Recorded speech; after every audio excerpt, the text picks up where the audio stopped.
Hello mga kapolitika, magandang araw muli sa inyo. Maraming salamat sa pagtunghay to sa aking YouTube channel. Kung kayo ay bago pa lang, please don't forget to like and subscribe for more videos. Mga kapolitika, ngayong araw March 3, 2024, isa pong malungkot na balita itong ating nasagap dito sa social media na kung saan itong actress na si Jacqueline Jose ay pumanaw na sa edad na 59.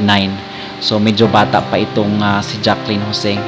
Mga kapolitika, kung ating matandaan, itong si Jacqueline Jose ay isa rin sa mga actress, mga veteranang actress na nagbigay ng karangalan sa ating bansa. Yung talagang tumatak sa atin mga kapolitika is nung nanalo siya sa Cannes Film Festival sa France noong 2016.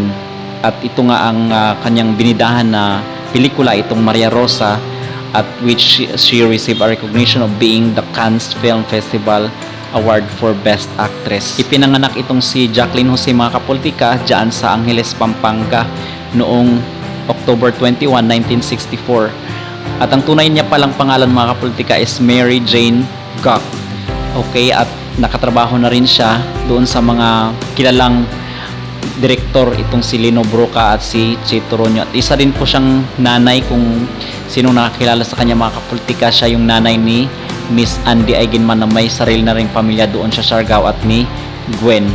At yung latest niya na show mga kapolitika, yung pinaka-recent niya na show is gumaganap siya dito sa role sa Batang Quiapo. Napaka-astig yung role niya doon, at hindi natin nakakalain na ngayong araw is mamamaalam na itong si Miss Jacqueline Jose. Well, maraming nagtatanong mga kapolitika kasi parang hindi, napakabata pa naman ang edad niya, at 1 year pa bago mag-senior itong si Miss Jacqueline Jose. At maraming nagtatanong kung ano nga ba ang dahilan ng kanyang pagpanaw mga kapolitika. Well, as of this moment, as we speak mga kapolitika, is wala pang inilalabas na information itong kanyang pamilya. Siguro respetuhin na rin ang kanilang privacy.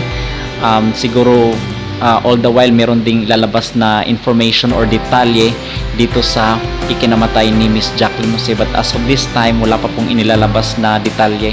So siguro bigyan na lang muna natin sila ng panahon na makapag-luksa dito sa pagpanaw ng veteranong actress mga kapolitika. So yun lamang mga kapolitika ang ating update today. So abangan natin bukas ano ang ilalabas or ano ang talaga ang sanhi ng maagang pagpanaw nitong veteranong actress mga kapolitika. Alright, so again, maraming salamat sa pagtunghay at panonood dito sa aking YouTube channel. Kung kayo ay bago pa lang, please don't forget to like and subscribe for more videos.